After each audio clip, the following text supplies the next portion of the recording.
welcome back to Living Through It, a lifestyle podcast for teens by a teen, hosted by yours truly, Isabella. If you're new here, welcome. If you've been here before, welcome back. Today's episode is going to be all about how to balance being both a student and a regular human being this summer. This is something I personally have to work on, so I've asked around for some tips and tricks, which I can't wait to share with you guys. But before we start, I just want to run through my currentlies first. First off, I finished Hierarchy. I mentioned that in the previous episode that I was watching it, but I finished it, and it was really good. I did get a nightmare from it, which is pretty on character for me because I always get nightmares from like suspense and like horror and stuff. But it was so good; it was totally worth a nightmare.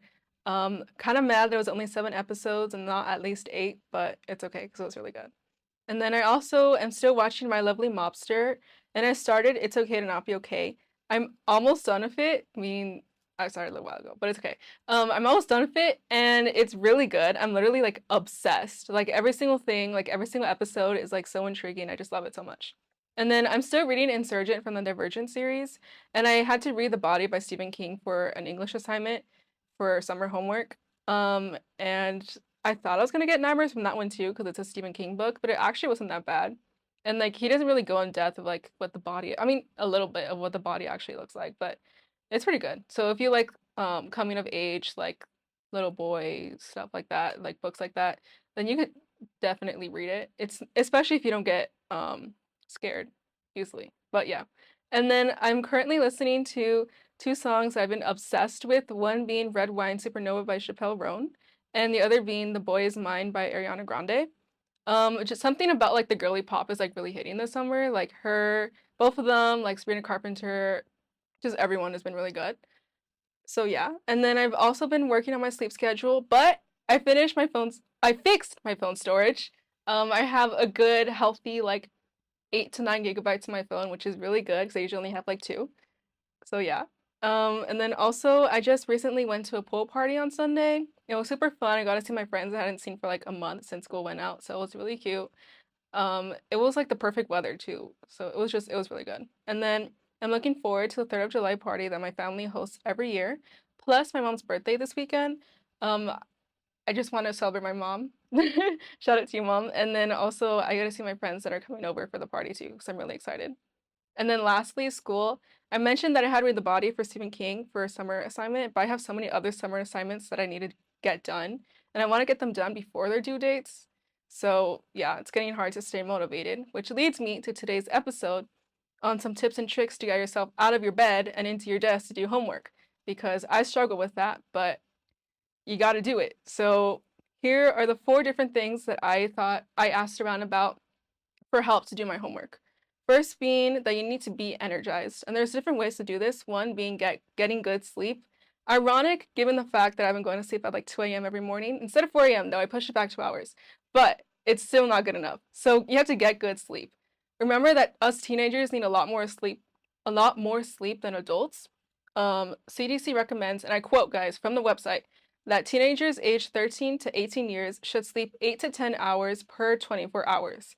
8 to 10 hours, okay?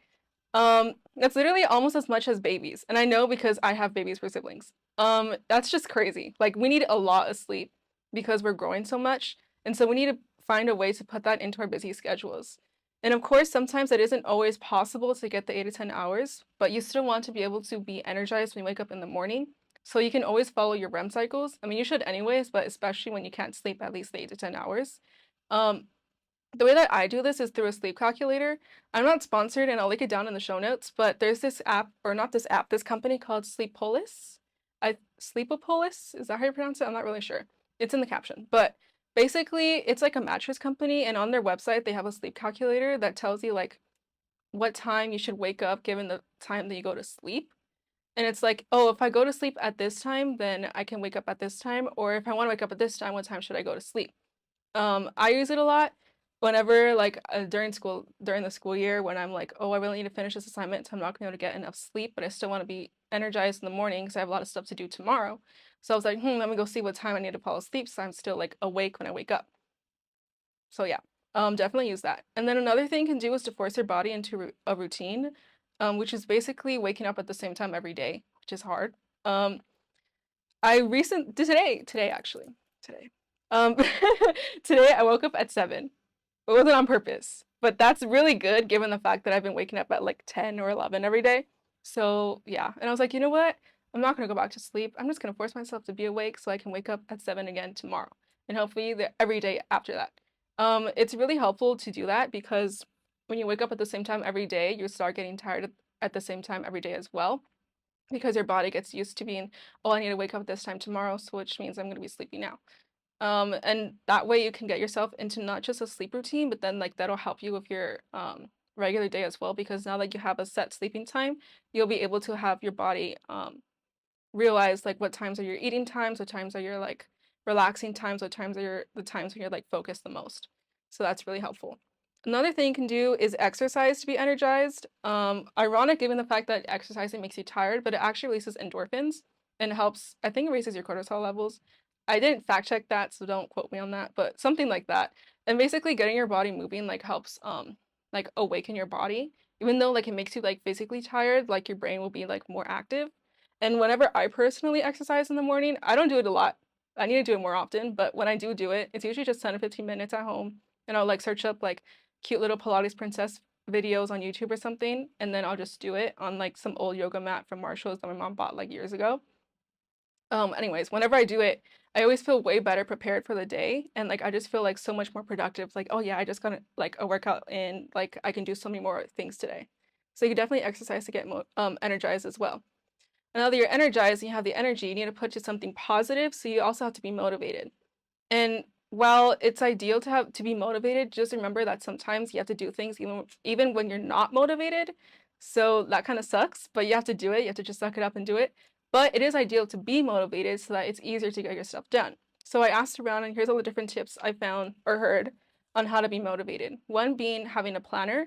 It could be a physical planner, it could be post-its. I use post-its a lot during school, or it could be a whiteboard, or even just an online planner. Again, not sponsored. I'll link it down below. But there's this thing called Notion, and it's an online planner. There's apps for it, and there's a desktop version. I personally love to use it because there's so many different ways you can use Notion. You can use it for note taking. You can use it for calendars. You can use it even like for your workplace. I know we're like in high school and stuff, but just like for future reference, like you can use it for workplace and like organize team meetings and have everyone jump into the same thing to like write down notes or meetings and stuff like that. But basically, using a planner can help you like put down, like realize in your brain, like, oh, this is what I need to do. And then from there, you won't forget what you need to do. So you can always reference back to it. Like, okay, I just did this, what I need to do next. And then another thing, and then also Notion or like any other planner you use can be super cute and aesthetic if you make it. And then seeing something that's like really cute will be like a cute little like boost of happiness. You'd be like, oh, I really want to do this because I like looking at this, and looking at this will remind me to do my stuff. And then another thing you could do is have a mantra. It could be one that you have already, one that someone tells you all the time. You could borrow one from someone else, you can make one up, or you could look for one online. But basically having a mantra will help you um just like force yourself to do stuff when you don't feel like it.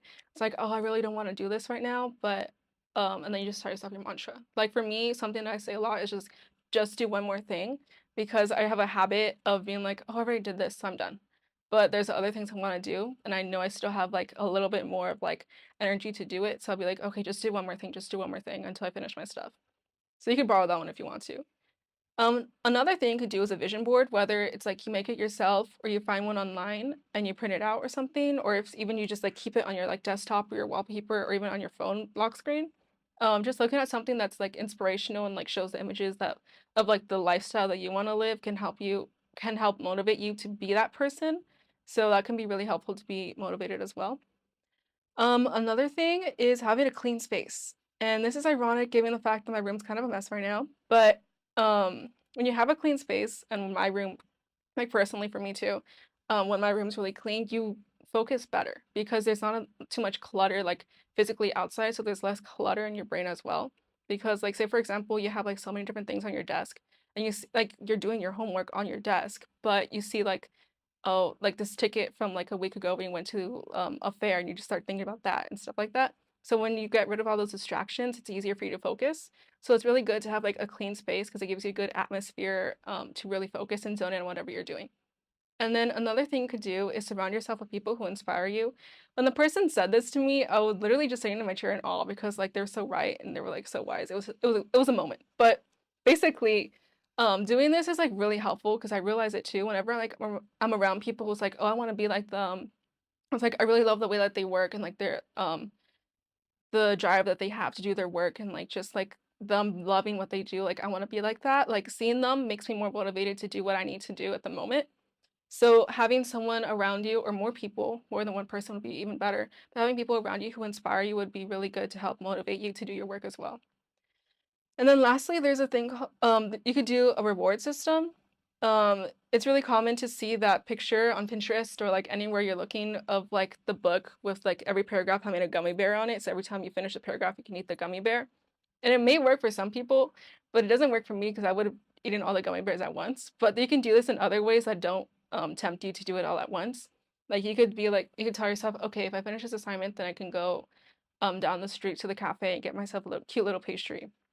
Or if I finish that research paper, then I can watch that episode or I can go watch that movie with my friends and stuff. Or you could even have accountability partners and you guys all like make up a reward system for yourselves, like a group reward system.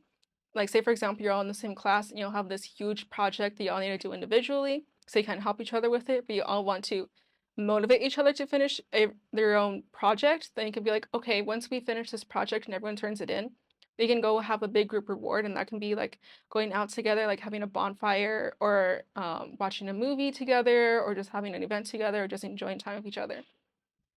But what if you do all of this and you still can't get yourself to do your homework? This happens to me too. Like when I'm like really in the grind and I'm doing all this stuff, I sometimes still don't get the motivation or just don't really feel like doing it.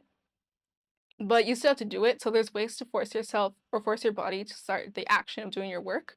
One, there's three methods and they're like gradual to like bigger increments of time of doing your work. The first being the 1, 2, 3 method. Basically what this is say for example, you really need to do your homework, but you're sitting on your bed and your desk is like right there and your like books are right there on the table and you're ready to do it. But you just aren't sitting there and you're not doing it because you're sitting on your bed and you just can't get yourself to get up. You tell yourself in your brain like, okay, on the count of three, I'm gonna get up and I'm gonna sit on the desk. And like that's all you're telling your brain to do. Um, so you count yourself 1, 2, 3. And on the third one, you just force yourself, like you literally leap out of the bed or just like leap into the action of what you need to do. And this helps you like get initiated because it like gives you time to like mentally prepare to do it and then just you force yourself to do it, like you don't even let yourself think. And then once you're out of your bed and you're sitting on your desk or wherever you do your work, you can try the 2 minute method, which is basically if you can't really focus or get yourself to work because you're like, oh, if I do this, like it's gonna take so long. I really don't want to do this. So you can be like, okay, I'm just gonna work for 2 minutes and 2 minutes only. And you just literally put the timer on your phone for 2 minutes and you just force yourself to work as hard as you can for those 2 minutes. And then if you still can't focus at the end of those 2 minutes, hey, at least you got 2 minutes of work done. And you can stop and take a break, go take a walk, shower, eat, something to like reset yourself so you can come back and try again. And then once you come back and try again, you can try the Pomodoro timer method, um, which is basically you work for 25 minutes and then you rest for 5 minutes and then you work for another 25 minutes and then rest for another 5 minutes. And then you keep on doing this until your work is done. This helps you get your stuff done, especially when it's like a huge assignment or a huge workload. In smaller chunks, it makes it more manageable and it isn't as hard, and then you won't avoid it as much because it doesn't seem as big as a thing to check off your to-do list as it is. And then you could even do this in like different increments. It could be like a 45-15 or a 50-10 or an hour 15, stuff like that. And you can do this by yourself. You could also do it in study groups. Again, not sponsored, but there's this thing called Studyverse, and it's basically an online like study rooms. And you can choose whichever one you want to go in, and they have like these cute little like backgrounds that you can choose from and customize, and they have like a whole bunch of different links of like music you can listen to or playlists you can listen to from YouTube. And then there's the group timers where everyone who's in that room can follow. Or if you just need to be in a room with a lot of people, but you want to work on your own time, work at your own pace, then you can set your own personal timers instead. And you can even have your like own little to-do list. It's a really great place and I use it a lot during finals.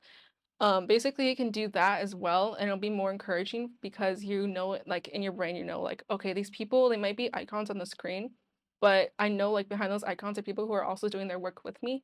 And then knowing that someone else is working with you can help motivate you to get your stuff done as well. And then last but definitely not least, to get your work done, you need to not work. Contradictory, I know, but just hear me out. So basically, especially during the summer, it's really hard to separate your work or student life from your personal life because you're not going to school, you're not going to a different like building to do your work. You're pretty much doing it all at home. So it's hard to really get your brain to like lock in and be like, okay, right now I'm gonna focus when you're doing your homework because you're basically in your room and that's when you rest. So the way to do this is to block out times from your day to day, like make like a block schedule or just tell yourself from this time to this time I'm gonna do work. And then the rest of the time you just don't work like at all. And like during that time it's really important to do something that you is not completely like nothing related to what you're doing for your work. So say for example, like you're just reading and writing and like doing math problems and stuff, then for your time off, don't even touch like a pencil. Like genuine. And find yourself like something else to do. So it would be better if you find something that's really productive. So basically like a hobby, and there's so many different ways to find a hobby. I know I mentioned hobbies in the previous episode, but I didn't mention how to find a hobby. So I looked up different ways on how to find a hobby, and these are the couple different ways I found. One being just taking a quiz online. You can literally just type hobby quiz, and there'll be so many different like links you could take. You could also just ask yourself what you think is cool or like something that you think is really fun to do if you haven't tried it yet, and then you just try it out. You could also just look up hobby ideas on Pinterest and try them out. I looked it up. And there's like so many ideas on there, guys. Like it's crazy. So you could definitely just like try those out, like process of elimination, or you could even join a friend in their hobby and then to try it out with them. And like if you like it, then it's perfect because then you guys both have something that you both like to do together, and then you can just hang out more. But whatever you find, just remember that a hobby is something you like to do and not something that you're good at, which is really important because I struggle with this sometimes too, given that I'm a perfectionist. But whenever you're enjoying yourself, don't focus or worry about being good at something. Just focus on enjoying yourself. So, say for example, you choose your hobby to be painting. Like, don't get mad when your painting doesn't look like the Mona Lisa. Like, just like if it's a stick figure, hey, you made a stick figure. Like, you did that, and you had fun when you did it too. Like, you're messing with the paints, and you're like having a good time with the colors. Like, it's fine. You don't have to be good at something to enjoy it. But yeah, basically, just like wrap up that idea. When you're working, it's really important to just work, and when you're enjoying yourself, it's really important to just to just enjoy yourself, which is why you should block off your time and make sure that you're not working all the time, so that when you are working, your brain is like, okay, I'm gonna work right now, but they also knows later that okay, I'm gonna work right now so that I can enjoy myself later, and then that'll make your brain release whatever it needs. There's like things that they're called, but whatever it needs to do, like to really like focus on whatever you're doing at the moment. Okay, so that pretty much wraps up today's episode. Thank you guys so much for listening. You can listen to the pod on Spotify, Apple Podcasts, wherever you find your podcast, as well as on YouTube. That's right. This is a video podcast, babes. My name is Isabella, and this has been Living Through It. Love ya. Bye.